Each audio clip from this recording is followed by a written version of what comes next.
دوستوں، اردو لوگ میں خوش آمدید۔ سائنس کی دنیا میں بلیک ہول کو کبھی دوسری کائنات میں جانے کا راستہ کہا جاتا ہے اور کبھی موت کا گڑھا۔ کیا بلیک ہول کا رنگ واقعی سیاہ ہے یا پھر اس سیاہ پردے کے پیچھے بھی رازوں کی دنیا چھپی ہوئی ہے؟ جب کوئی ستارہ اپنی زندگی کے آخری حصے میں ہوتا ہے تو وہ پھٹ جاتا ہے یا پھر بلیک ہول میں تبدیل ہو جاتا ہے۔ کوئی بھی ستارہ بلیک ہول اس وقت بنتا ہے جب اس کے تمام مادے کو چھوٹی جگہ میں قید کر دیا جائے۔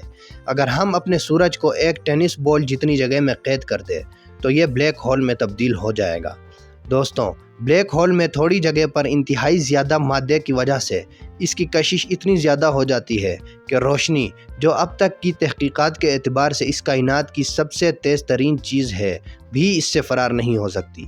بیشتر افراد میں یہ تاثر پایا جاتا ہے کہ اگر ہمارا سورج بلیک ہول بن گیا تو یہ نظام شمسی کے تمام سیاروں کو نگل لے گا۔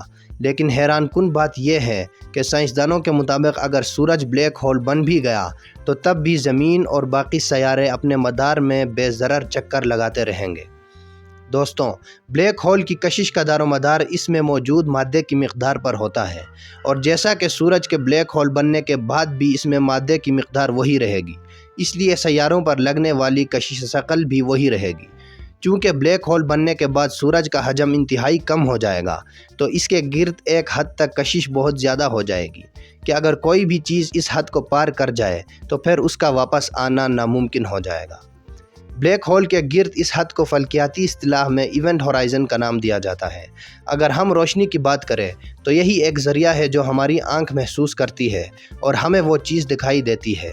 اس پر بعض لوگوں کا یہ سوال ہوتا ہے کہ اگر بلیک ہول کی ایونٹ ہورائزن روشنی بھی واپس نہیں آتی تو پھر سائنسدان بلیک ہول کی نشاندہی کس طرح کرتے ہیں؟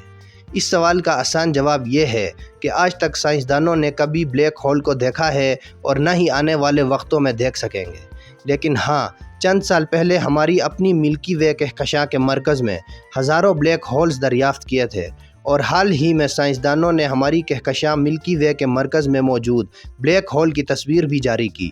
یہ بات 20ویں صدی سے زیر بحث تھی کہ سپر میسو بلیک ہول، جو کہ ایسے بلیک ہول کو کہا جاتا ہے جس میں ہمارے سورج کی طرح کے 40 لاکھ ستارے سما سکتے ہو، کے آس پاس بہت سے چھوٹے بلیک ہول بھی موجود ہوتے ہیں۔